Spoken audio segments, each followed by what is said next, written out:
All right, y'all, we're back. Hopefully, today is the last day talking about this damn game.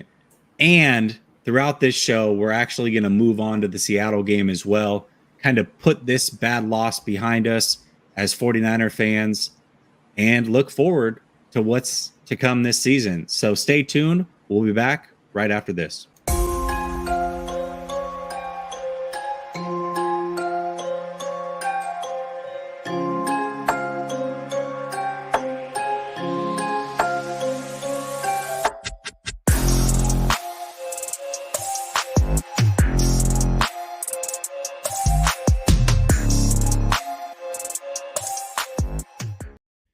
All right, welcome back to Last Second Sports, where we are giving you our take down to the last second. It's your boy Jesse back with a Tuesday show with my guy Suneil. Suneil, it looks like you're home. You made it back from my stomping grounds over in Portland. How you doing tonight, brother? I'm doing great, man. There's a lot of negativity around the faithful. Even you, Jesse, are a little bit down. Understand, it's week one. It is week one.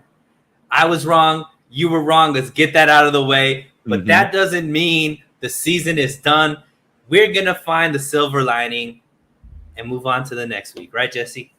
Absolutely. And, you know, I did a impromptu call-in show on Sunday, and I felt like it was therapeutic, not only for myself, but for everybody. I felt like everybody needed it. There was a ton of people that called in and just got things off their chest.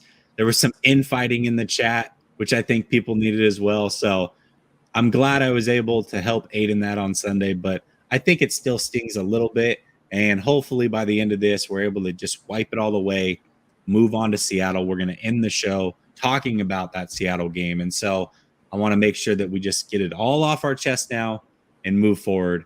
Absolutely. I'm with you. So with that being said, let's talk a little bit about what's happened and what could potentially happen moving forward.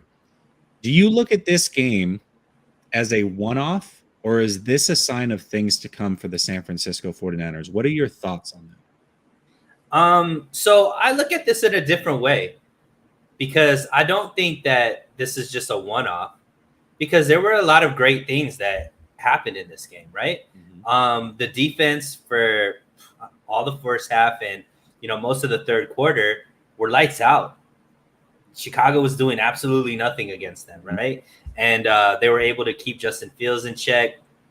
And until, you know, the momentum swung with a couple bad penalties and Justin Fields, you know, breaking containment, and somehow Dante Pettis got his revenge game on the 49ers. But until that time, it was really a dominant defense. So I do think this defense is going to stay dominant. Now, can they stay disciplined? This is something that we've seen them struggle with last season, but then they were able to figure it out, you know, when they started on their winning streak. So that needs to change quickly. But the truth is, Jesse, and I don't remember if you remember me, I don't know if you remember me saying this, and this was one of my major questions, is this offense going to be able to pull its weight? They are so inept in the first half. And that was something that I really wanted to see, because I don't think Trey Lance is a quarterback right now that we want to test and have multiple games where he has to come from behind to win. I think this is the type of system, the way Kyle Shanahan is kind of easing him into the games and the NFL. We need to have a lead and play with a lead, not have to come from behind.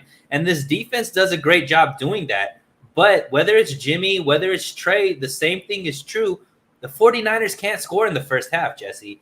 And I don't think that's a one-off. That's something that's been criminal last year, year before. It is just something that for some reason Kyle Shanahan needs a half before he could get these guys in the end zone and scoring. So I don't think it's a one-off. Do I think the penalties are going to be – do I think the 49ers are going to just lose all these games and all that? No, I still think they're a very, very talented team. They will clean up the penalties. But the offense is a question mark, man. And that's something that I don't know the answer, to be honest. I have no idea why Kyle Shanahan struggles to score in the first half. Yeah, and it's interesting because you talk about first half struggles last year, and it started out that way. But if you remember, it actually flipped. There was a point where it flipped, where they started out pretty hot in some of those games, but then the second half they couldn't score. Right. It's like they can't put together a complete game one way or another Right. of offensive football. And it's interesting for a team that has so many good explosive players. Yeah, man, that's a good observation. You know what? When I thought of this question, I did not think of even going there, right? And for you to bring it back to last year and then tie that into what we saw this week, that's interesting, man. You got me thinking. You kind of got me a little worried. Let's be honest. Yeah. If this was a 14-0 game at halftime, 17-0 game at halftime, which it absolutely could have, are we even worried? Like, the defense can have the second half that they had, and the team still gets still gets a W, and we're talking about it in a different way. The problem is this defense has to be perfect, which was the problem last year, right? Early half of the season. The defense has to be perfect. Otherwise, this team doesn't have a chance to win. And that is not something that I feel like is a winning strategy. And I asked this question on Twitter, Jesse, and I want to ask you, can we continue to call Kyle Shanahan a genius if every single year his defense has to be what bails his team out most of these games? Ooh, I mean, that sounds like a question right up my alley. Like, that should be something I ask, right? Like, and you should be talking me off the ledge. Yeah, it's crazy because I think Kyle's the best play designer in the league. I don't know if he's necessarily the best play caller, though. Those are two very different things, right? You can be a great play designer, but calling them at the right times, that's a whole different animal. So, I don't know, man. It's tough because I don't want to go down that path, right? I went down that path last year at 3-5, and I don't want to be the sucker that does it again with Shanahan, because he certainly proved me wrong, and I'm so happy for that. Man, you do bring up an interesting point. There's no doubt about that. I think he's the coach for this team. I think overall what he's done with this organization and what he does, the way that they came back the last half of last season, he gets full props for that. But this is something that is constant. In his 6-year tenure, we haven't seen them put together 4 quarters of dominant offense. It's always been the defense bending, not breaking, keeping the score manageable till they catch up, till the 49ers offense gets it together. They need help, man. They need to be able to put scores on the board and let this defense just eat versus have to like constantly feel like if they make a mistake, the game's over. Yeah, it's interesting. We've seen it maybe a game or two. The only game that really stands out to me is that Saints game, right? Where they just scored and scored and scored, but you just haven't seen that. The Lions game, it kind of started out that way, but it's so few and far between for a guy that has this many weapons now and is supposed to be an offensive genius. I think you bring up a really good point. I want to get to this comment real quick. It says you guys should beat Seattle. I've heard this before. We should have beat Chicago too. So I'm not. We were saying it last week. but I've heard that before. So, for me, the path I was going to go down was talking a little bit about the history and how this team struggles week 1. We talked about that last week, actually, how, this team does tend to struggle early in seasons and a lot of penalties, and they just shot themselves in the foot. And so my answer initially was, no, this is not a trend. This is not a sign of things to come. I think they'll be fine in those departments.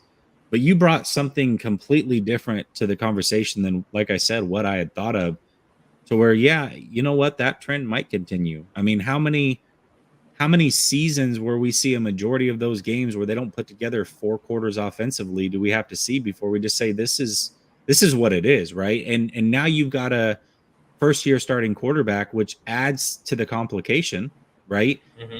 And so it's interesting. And so, yeah, man, you got me on that one. I'm with you. And my worry is, there's some really good offenses that this team is going to come across. So there's going to be games where it's just, you got to put the ball in Trey's hands and he's got to win the game. But this is not one game where he should have been playing from behind, right? And unfortunately, the weather came into effect, and it made it pretty damn near impossible to really throw the ball when the monsoon was happening and whatnot. But it should have never got to that point. And too many. I think that the offense is getting a pass because it's so easy to point out the defensive errors as far as penalties, but it should have never got to that point if the offense did what they needed to do in that first half, because they had field position, Jesse. They had momentum. They had abundance of talent. That defense couldn't stop them at anything. And, once again, they couldn't put points on the board. And I think that's what ultimately led to this game, turning into a loss. Absolutely. In Lions Mania, that game played out pretty similarly, actually, to the 49ers game with the Bears. Time of possession in the 49ers and Broncos' favor, total yardage in their favor, left points on the board that they shouldn't have, and then had 100 yards in penalties. The 49ers and Broncos were a mirror image of each other and how they lost those games.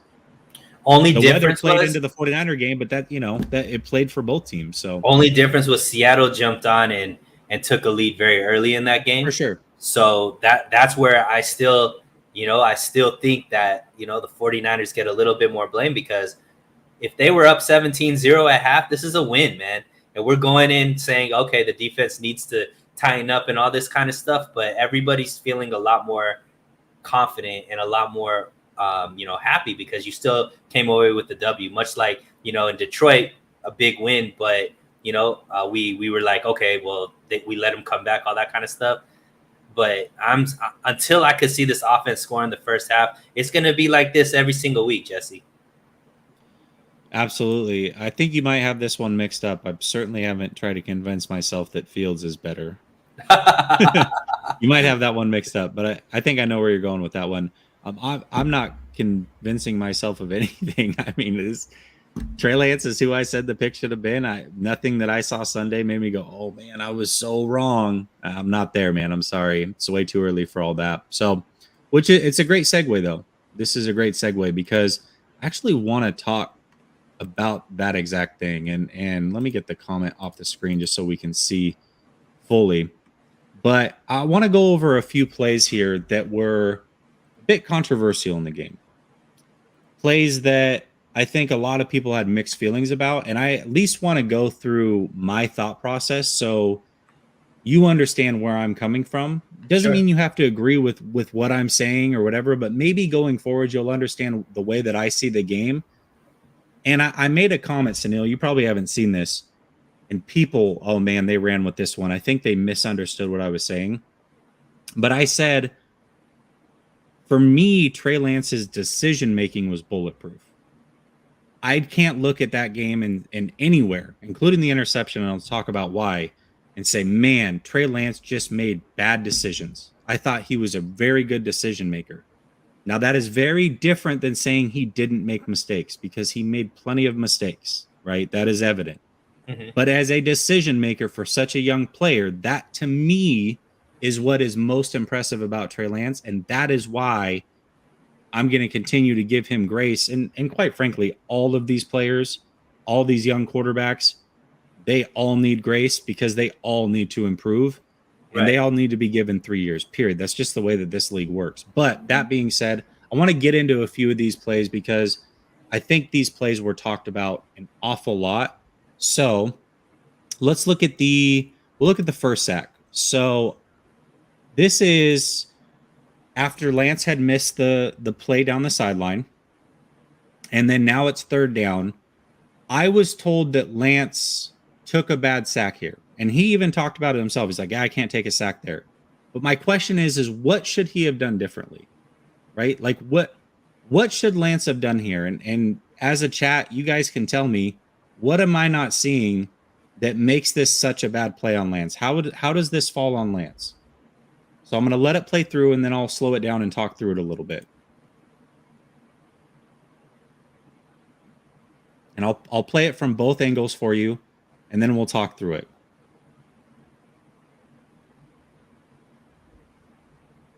Now Now watch McGlinchey here. He gets blown up immediately. This is also the play that McGlinchey ran off like a, I don't know what that was about. Doesn't help Lance up. Okay, so let's go back. And I'm going to pause it at the top of the drop. So here's some things, because these things are all going to be important as we go through all these plays. One thing you have to understand about a West Coast offense or a Kyle Shanahan offense is it's about progressions and alerts, which is very different than some offenses where you choose a side of the field and you work through your progressions that way. His is you have set progressions regardless of what the defense is, and there's an alert player often, which means if you see a certain coverage, you screw all the progressions and you go to that alert player. That is the offense that is ran here in San Francisco. It is not the same across the board in the NFL. Some teams run, you pick a side pre-snap, you make a decision based off of that, based off of what you're seeing. You work through your progressions this way. There is set progressions that you go through. Also, we need to clarify, quarterbacks do not make it through all 5 reads very often. Most of the time you're taught once you get to read 3, that internal clock is going, and you got to get out of there or dump it off or make a decision. You're not going to get to read 4 and 5. It's very rare, right? And quarterbacks do not see the full field at once. This is not Madden. They don't have this view. They do not get to see the full field. So let's get all those things out of the way before we get to any of these things. We need to lay those ground rules. Okay. Here it is. Trey Lance hits his drop. Where was he supposed to go with the ball? If he goes to Ayuk, you got a linebacker sitting there that possibly makes a pick. That was his first read. His second read is over here. Now, you're looking at this going, oh, he should probably throw it to Ray because Ray is running it out. Wrong. Ray runs kind of an out and then up. So where was he supposed to go with the ball? You see how quickly he's already being sacked. Yeah, I don't look at this play and think that, he didn't have enough time. Like, there's nothing he could have done other than not even, the only thing is him making an ultra athletic move and scrambling. Like, I don't think as far as this is like a blown play in the sense that McGlinchey let his guy basically walk to the quarterback. What is he supposed to do? You know what I mean? Right. So here's the other thing that you also need to know about a Shanahan offense is the quarterback's footwork tells you exactly what's about to happen. When he hits that back step, that is in sync with read 1. When he clutches back up, that's in sync with read 2. And every time he does that step forward, he's going to the next read. So the footwork aligns with his reads. Read 1, Brandon Ayuk. He's on the back foot. McGlinchey's already toasted. He hasn't even gotten out of read 1 yet. He's just now hitting his back foot. Clutches, turns, goes to read 2. Not open. We just showed the other angle. Before he even gets out of read 2, it's over for him. Right. And you got to give him credit. He felt the rush. He dropped his shoulder to try to get out of it. The lineman just made a great play. And I guess the only thing looking back, if he could have noticed that McGlinchey got blown up early, but you're supposed to trust your offensive line. If he has to look at to see if his offensive line has made their block or not, then that's way too much when you have that much time to figure things out. Absolutely. So with all those things in mind now, let's go into play number 2. Right. And I've only got 3 of these. This is not a full film session. I just want to give you insight as to how I look at the game and why I look at it the way that I do. Maybe you agree, maybe you disagree, maybe you learn something, maybe you don't, but I want to show these 3 plays because they're talked about a lot. So let's be clear about this too. So this was second half. He had thrown the ball down to Jennings. Great throw. The play right before this, I think it was the play right before this, Wilson had a walk-in touchdown. Right. But Banks missed the second level block. He was right there, right in front. I believe it was Roquan. Whiffs the block. Roquan then makes the tackle, and Wilson is held out of the end zone. Should have been a touchdown. It was actually probably 2 plays before this. Anyways, so now we are here, 3rd down and goal. I was told he had 2 wide receivers wide open. Let's watch it for a second.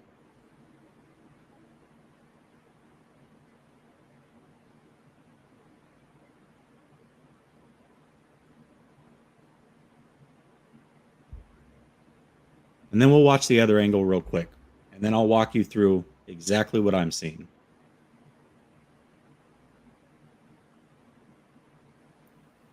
One thing that's important just to because this is going to show up when we look at the interception. The way you can tell where a quarterback's looking is you look at the stripe of their helmet. That's going to tell you where their eyes are directed. So I think that's helpful as well to look at. So you're going to see his head movement. So for those of you that say that Trey can't, he's a one-read quarterback, I hear that, right? You're going to see that's an absolute myth because his head is constantly going through progressions. Okay, so let's bring it back. As I said, the timing and footwork of the quarterback tells you where he's at in his read progression. Once he hits that back foot, that's read one. This one's hard. I got to pause it at the right spot. I may have to do it in a couple tries. We'll see how good I can do here.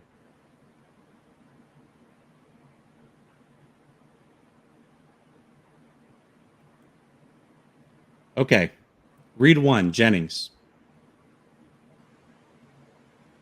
He's got to make that decision right now. This corner is locked in on Trey Lance. If he throws that ball, now it's going to look like Jennings comes wide open here because what's going to happen is Trey's going to move his eyes and the corner doesn't break on the ball. And so Jennings is going to have a little speed out and he looks wide open. But that's because the corner is watching Trey Lance. He knows he's not throwing it there.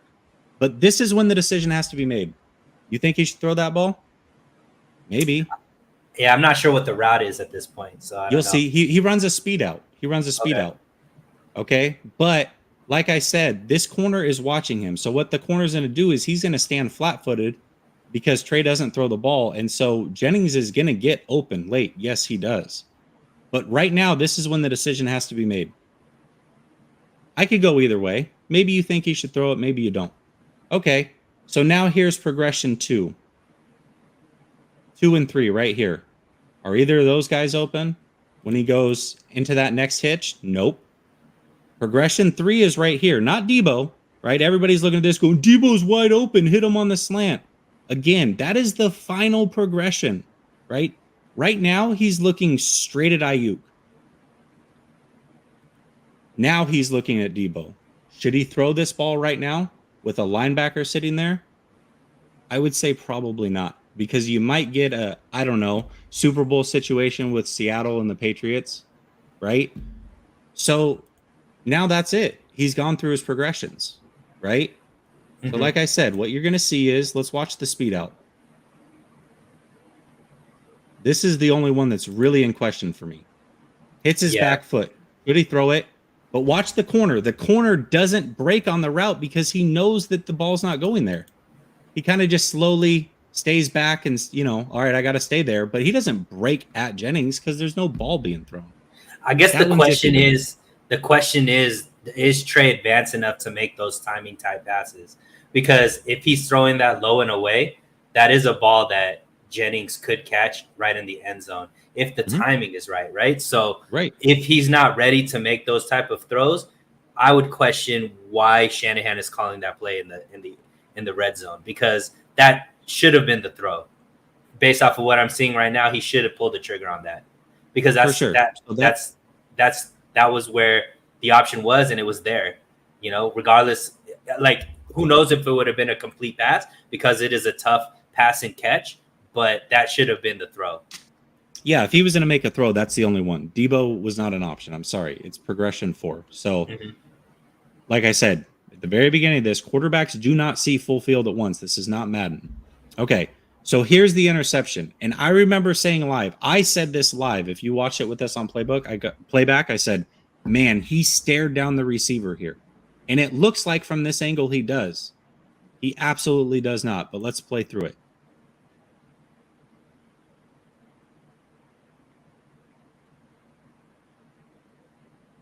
Good play by Jackson, too. Okay, here's what I want you to look at more importantly, because you're going to see he doesn't stare down the receiver from the other angle. But more importantly, let's look through the progression again. When he hits his back foot, what's the progression?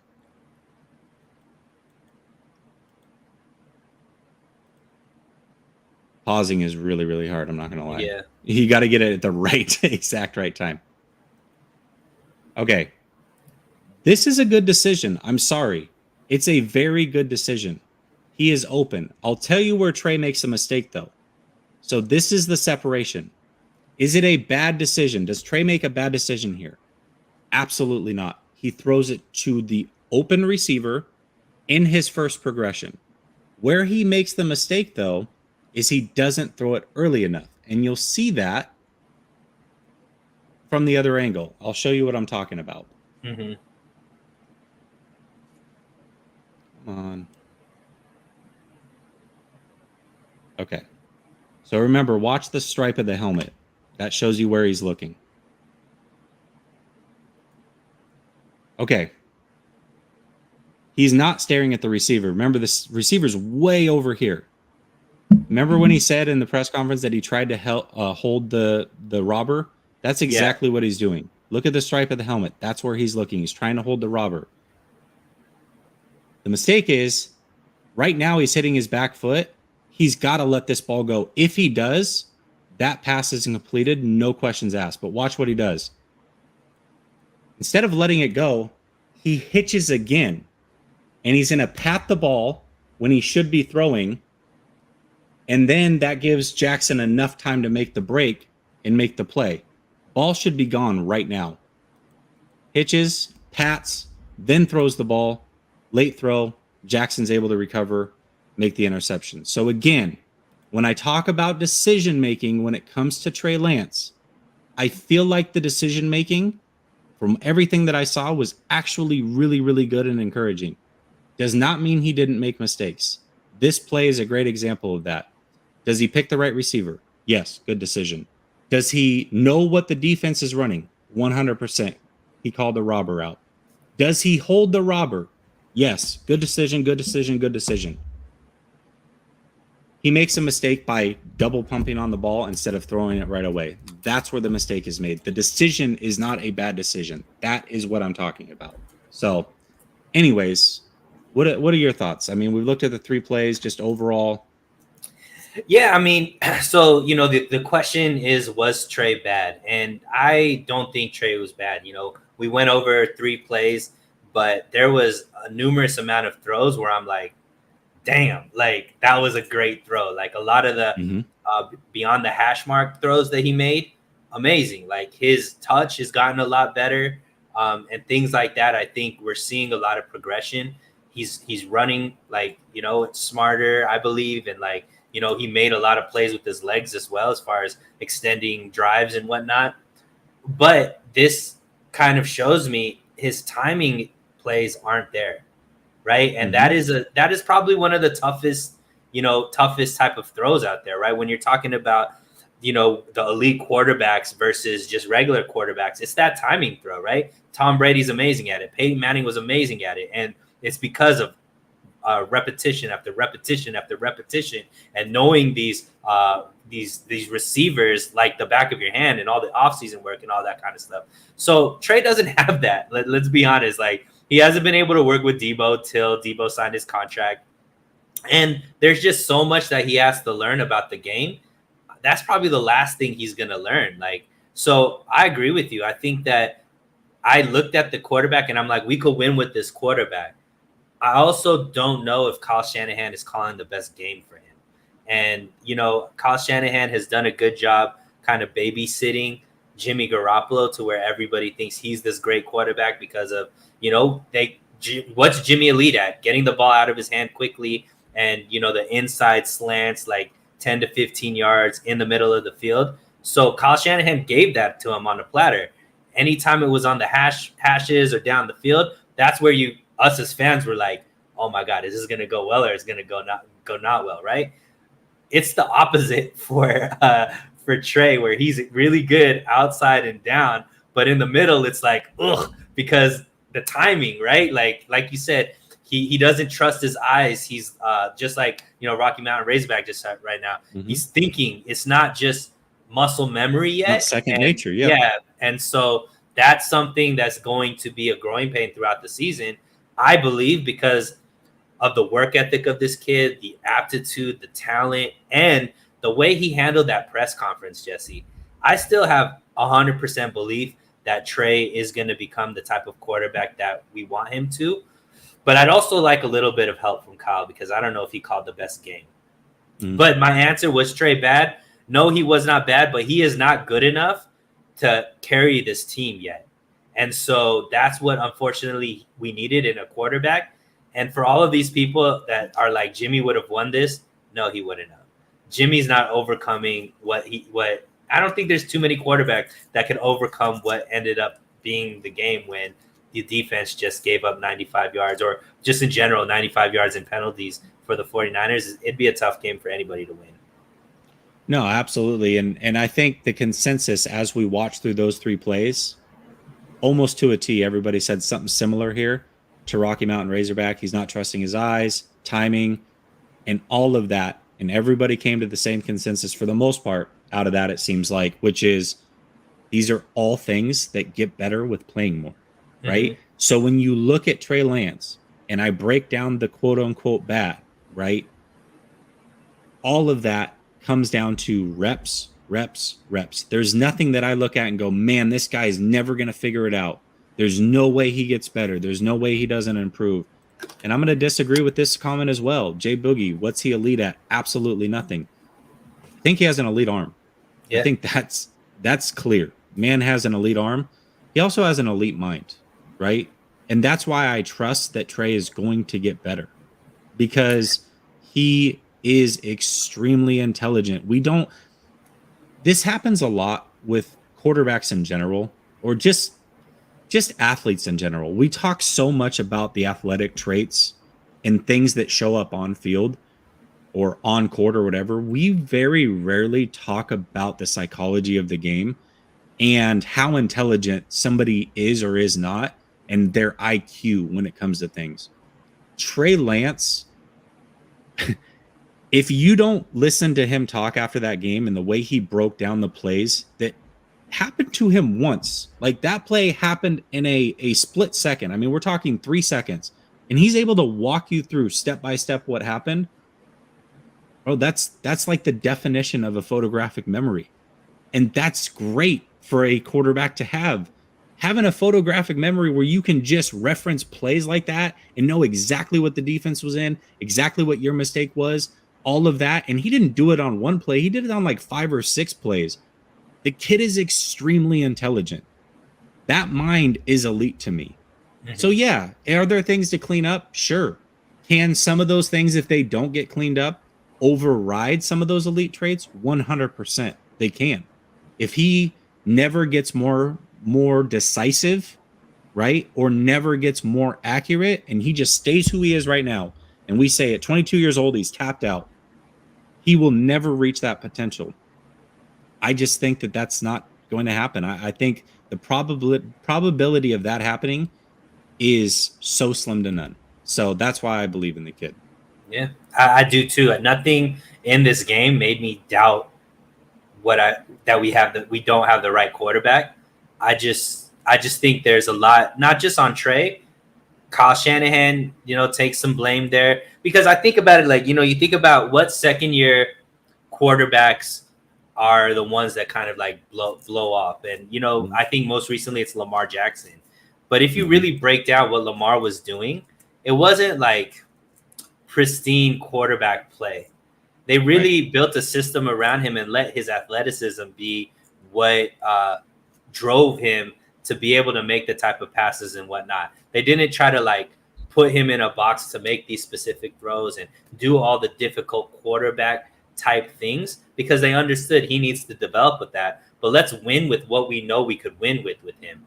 And, there's a school of thought about that. But if you don't remember, so many people were like, but he can't sustain a long-term career like this unless he starts learning how to be accurate with the ball, unless he starts learning how to make these passes, so on and so forth. I don't think people remember that. Like, and that too, like even to this point, right? They still talk about, can he play quarterback, or is he just an athlete playing quarterback? I think the school of thought that Shanahan is looking at is like, yeah, we could bootleg Trey and we could, make this game a lot easier and all this kind of stuff.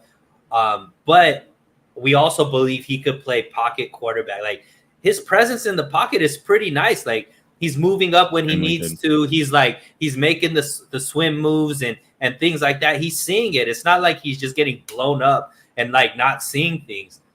It's just, for me, I would like to see a little bit of a balance, I guess, where, you know, you give him some confidence, give him that easy stuff. But I do think they're making a long-term investment in playing the game like this, because this is going to extend his career. And I think this is the type of style that ultimately Kyle Shanahan wants to play. And when he learns it, he's going to be elite at it, I believe. I think Kyle Shanahan choosing to do it this way tells you what he thinks of Trey's mind as well. I think he is showing us that he thinks Trey has an elite mind as well, Jay Boogie. Because if he didn't and he looked at him as just some athlete that couldn't figure it out, he'd change the offense completely, right? He'd run it more like he did with RG3. And that's not what he's doing. Trey's taking off, right? There's a lot of runs or whatever. And certainly there were some runs up the middle that were designed. That's fantastic. But for the most part, he's turning him into a pocket passer right in front of our eyes. He did it in the Texans game. He's doing it here. That tells you exactly what he thinks of Trey's mental capacity, what he's able to handle and what he's not able to handle. Yes, there are some things that need to be cleaned up. I think his decision-making is really, really good. I just do. And hopefully after seeing those 3 plays, whether you agree or you don't agree with me, you understand why I said what I said. And you don't think, oh man, this guy's an idiot, he's off his rocker. I think, listen, I'm no professional or anything like that, but I feel like I can talk football and talk through those things as good as pretty much anybody in the community. So I take pride in learning these things, knowing what is expected of these guys, being able to talk through that intelligently, and hopefully that showed through as we talked about those plays right there. All right, let's talk about this last topic before we get onto the Seattle game and we start talking about some positive stuff. Let's get it all out of our system. And this doesn't even have to do so much with the Bears game, but just the 49ers team overall. Injuries, man, they're starting to pile up, right? Went into week 1. George Kittle was iffy. It seemed pretty clear early on in that week that he probably wasn't going to play. Right. So you've got George Kittle out. You've got Jimmy Ward out for 4 weeks. Then you get into the game. You lose Azeez to a concussion, and you lose Mitchell. Those are some big losses, man. Now, Azeez, definitely short term. We hope that Kittle can come back this week, but there's no guarantees. And Mitchell, I don't know about you, Suneil. Mitchell looked so explosive. Yeah. So good. I mean, his body to me changed. I thought he looked more just more physically fit and ready to go. He looked more explosive. He looked more decisive. I mean, everything looked so good from Mitchell. And then he goes down early, and we see Wilson probably has lost a step, unfortunately. So either that or Mitchell is so explosive that there's just a big drop off. But at any rate, there are some injuries that are happening early. We've seen this song and dance before. We saw it in 2019. We saw it in 2020. Slowly, it's starting here. Are you concerned about injuries overall? So, excuse me. I was surprised how little they missed Jimmy Ward. Talanoa Hufanga, they got one. They got another one in Hufanga. Hufanga was all over the field. This dude has gotten so much better than last year. And he's going to be a staple there for the 49ers for a very long time. And I think that whoever they rotated behind him, whether it was Gibson, whether it was Moore, whether it was, I think they did well enough, right? You didn't really see safety play be a reason why this team, lost. Now, the truth is, obviously, these wide receivers aren't anybody that the NFL is looking at and being like, these guys are scary. But at least, they did what they needed to do. Kittle obviously is going to be back. I think they miss him most in the run game. Azeez, obviously, he's a good player. He'll be back soon. But I think that, Burks or whomever they bring, Flanagan Fowles behind him, I think they'll be fine as well. Elijah Mitchell, man, that is the one that's the scariest, right? let's another year where the 49ers number one RB goes down, right? Mhm. Now, what was interesting to me is Jordan Mason got no run, right? It was just the Jeff Wilson Jr. show, and they Yeah. trusted Debo, right? It was Debo and Jeff Wilson Jr. That kind of worries me because last year when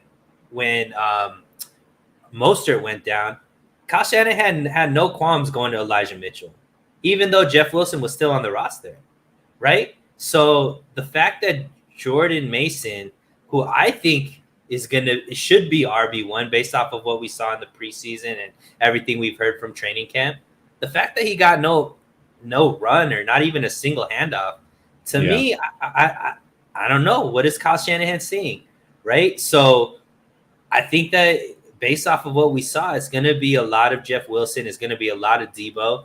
And to me, once again, I don't know if that's a winning style of football long term, right? So they did sign, Mac. I think that was a good pickup. Wayne and I were talking about that on his show earlier this morning.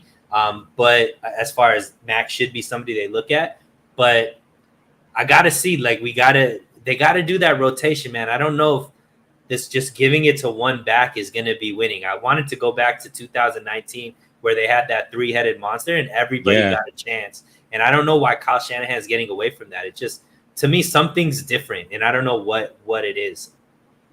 Absolutely. 49ers throwback says Trey has better decision-making than Jimmy.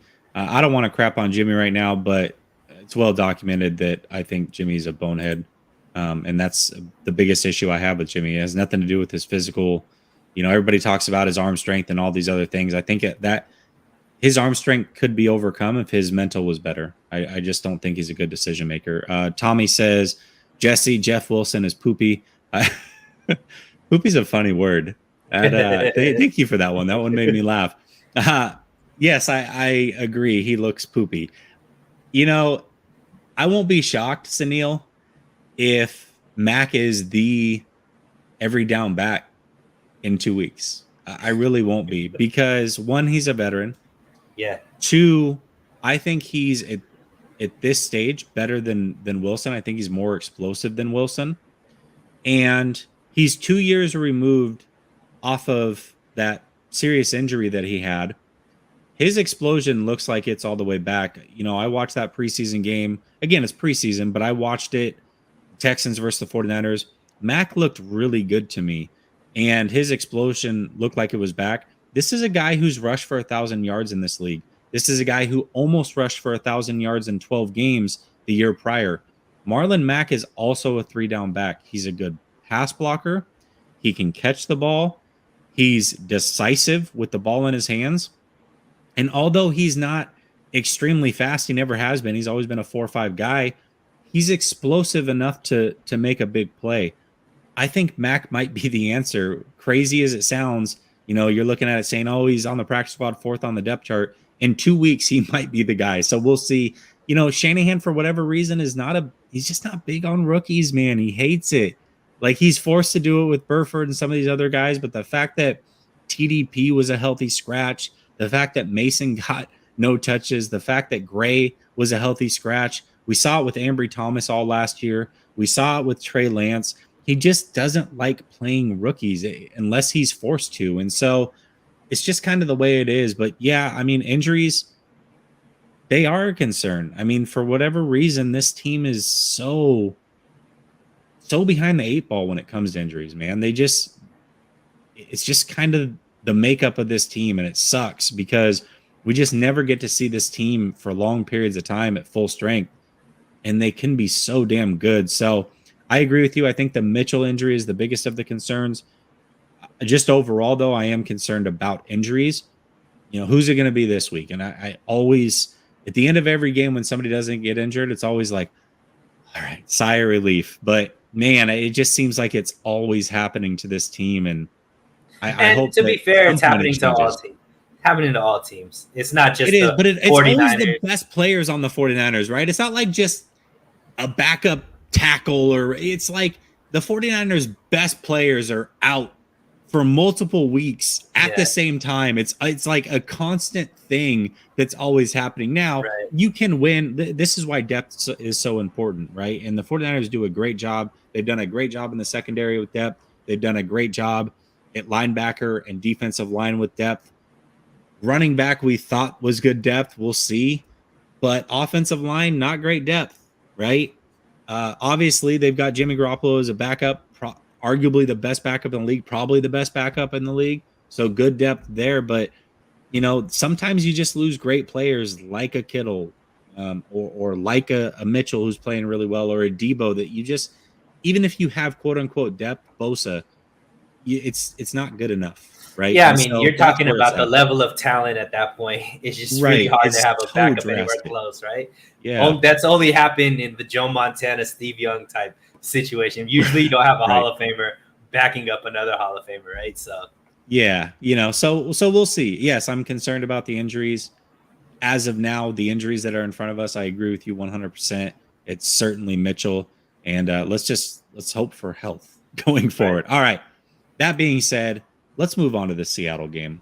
And there were a lot of good things that happened in this Bears game. I know it's hard to see it. It's hard to see the forest through the trees in this situation, but there were a lot of good things that happened in that Bears game that I think we can take to Seattle. For you, Suneil, as you look at that Bears game, what are some things that did happen that were good that you think they can build upon as they go home to take on the Seattle Seahawks? I think the defense minus the penalties played really, really well, right?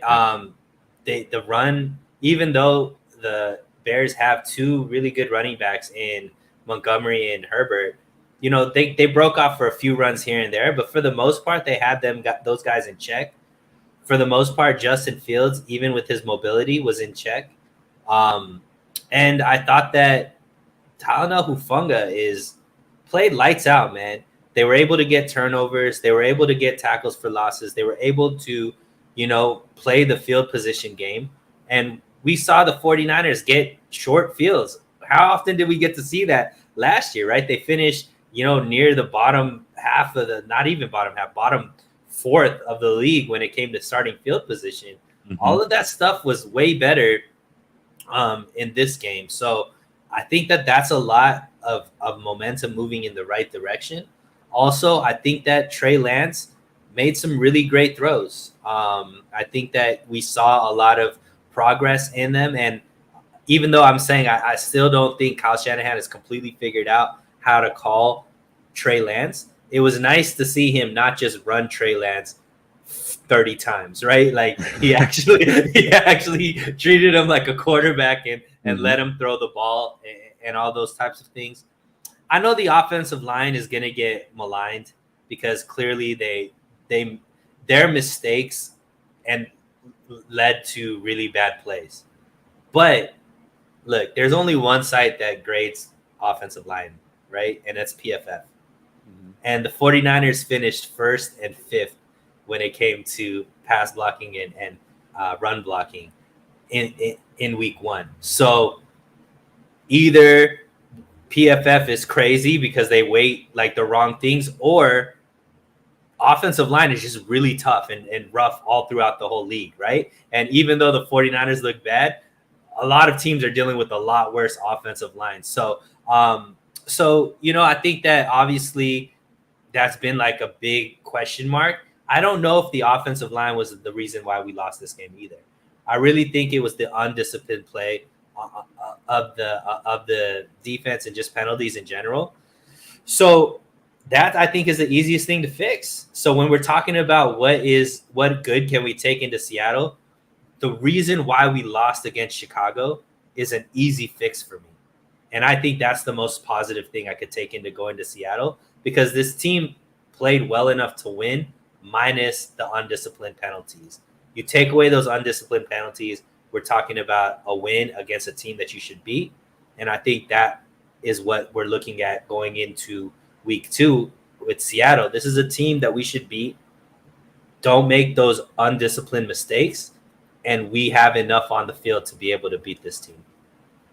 Yeah, I mean, said it already, but Seattle beat Denver because Denver did a lot of the same things the 49ers did to lose their game. And so you're right. They cannot beat themselves. I want to address this real quick, and then I'll kind of piggyback off of what you said. He said, was Mitchell a rookie last year? Yes. But again, he didn't have a choice. Wilson was out before the season. Mostert goes down like 2 snaps in. It was either go to Mitchell or go to Sermon. They were both rookies, right? And that was the option. So, and I think if I remember correctly, Sermon was a healthy scratch to start week 1 last year, much like TDP was. Mm-hmm. So, and Hasty's not a running back. He's like a third down back. So, again, there wasn't a lot of options there. As far as the offensive line goes in PFF, I only use PFF when it fits my narrative, which is very rarely. But with PFF, you're right. I mean, the offensive line is so hard to judge. I'll say this: they did give up, I think, the 6th most pressures. 37% of the snaps they gave up pressure, and that's not good. But I also don't think the offensive line was horrible by any means. There were some plays that I can point to for sure, but I don't think it was atrocious. So I'm with you there. I think the offensive line actually looked probably slightly better than what I had hoped for.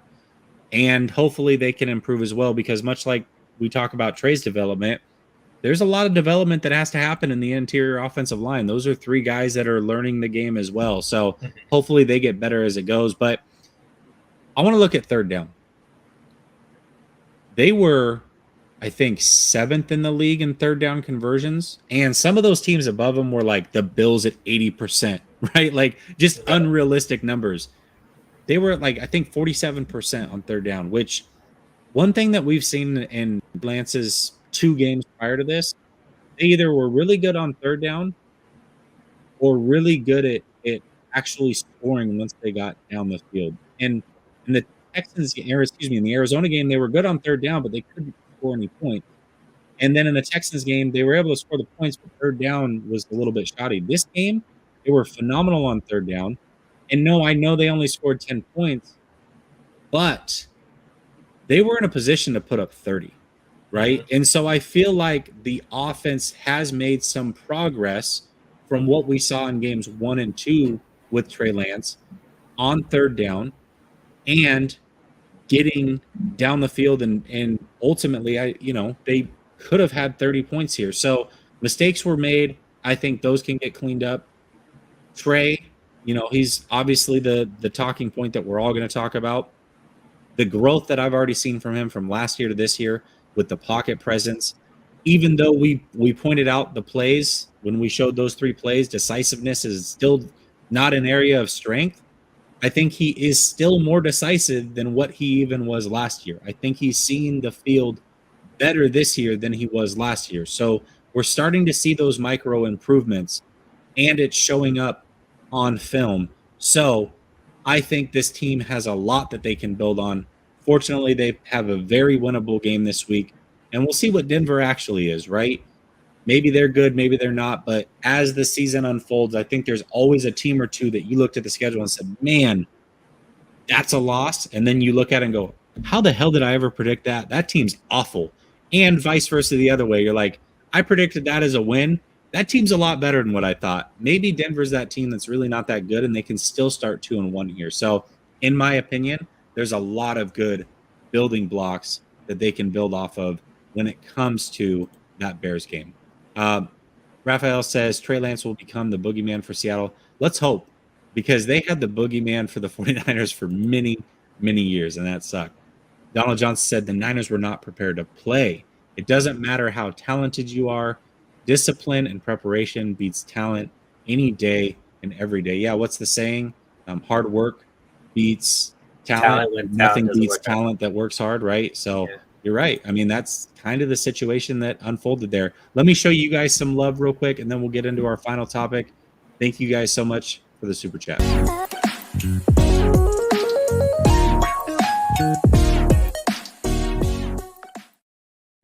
All right, Jesse, before we move on that last point about the 49ers not being prepared to play, I wonder if, because you've talked about it, the 49ers in the beginning of the season tend to start slow. I wonder if Kyle Shanahan is mismanaging preseason because he never plays any of the starters, right? We didn't see any continuity with all the starters on the field at the same time, offense and defense, right? And nursing injuries, this, that, and the other thing. I mean, this is a common trend. I wonder if they just got to throw these guys on the field for at least a series or two in these last few games to really like get out all of these kinks so that when they go into week one, they're actually firing on all cylinders instead of week one basically coming out like it's a preseason game with the type of errors and mental mistakes that they're making. So this has been something consistent with Kyle Shanahan. He kind of nurses his starters and his veterans and things like that. I wonder if he should look at it and be like, maybe we need to start the season off a little bit. If that's important to him to start the season off stronger, maybe play these guys a little bit more. Or maybe he's just like, look, second half of the season, we'll be running at all cylinders. I'd rather keep my guys healthy than, get them, quote unquote, prepared. Yeah, and that's a tough balance to find, right? Because then you're risking injury, and we know how injury is with this team. So I agree with you, though, because when you really look at it, so 2018, I mean, we thought, wow, this team can take that next step, and they just came out and laid a stinker against the Vikings, a game that they were probably the betting favorite to win. I'm positive that they were. They laid a stinker, lost. 2019, certainly were a better team than Tampa. That game was way too close. Shouldn't have been that close. You needed 2 pick sixes to win that one. Let's see. 2020 was the Arizona game. They were 100% favorites in that one. That was another stinker. Lost. Last year against Detroit, huge favorites. They put up a lot of points, but at the same time, that game was way getting too run close. all over, right? Right. The defense was getting run all over. Right. And the first snap of the game was a fumble, right? Remember that? They had a fumble, a turnover on the very first snap. And then this year, definitely the better team than Chicago, heavy favorites, and they lost. I mean, this is kind of a trend. They've started off the season pretty soft in games that they should have won. And while they did win a few of those, it was way closer than what it should have been. So, yeah, maybe there's something to that. All right, let's get on to the final topic. Score prediction. Last week, it didn't go so well for us, Suneil. Right. And oddly enough, we picked the same exact score, 24-13. The odds of that happening, I think, are slim to none. I don't think we're going to have the same score here. But ultimately, what's the score? Who wins? And maybe give us a nugget as to why that team wins.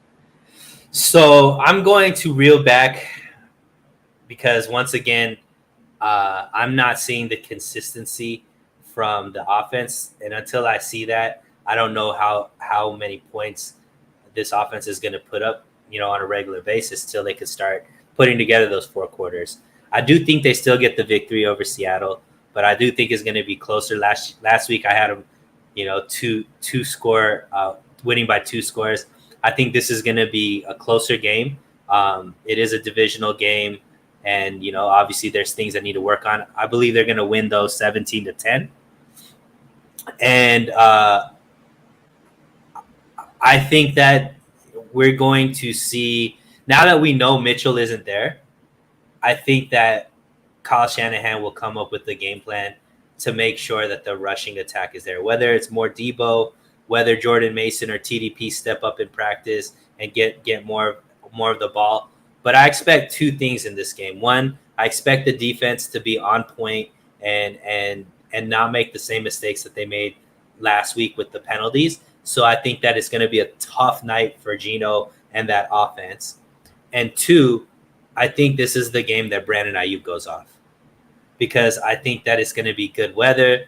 I think that they're going to be playing at home, and I think Seattle's going to really focus in on Debo, especially with Mitchell out and Kittle possibly out. I think Brandon Ayuk gets a lot of opportunity, and what we saw out of Jennings last week, I think we're going to see out of Brandon Ayuk this week.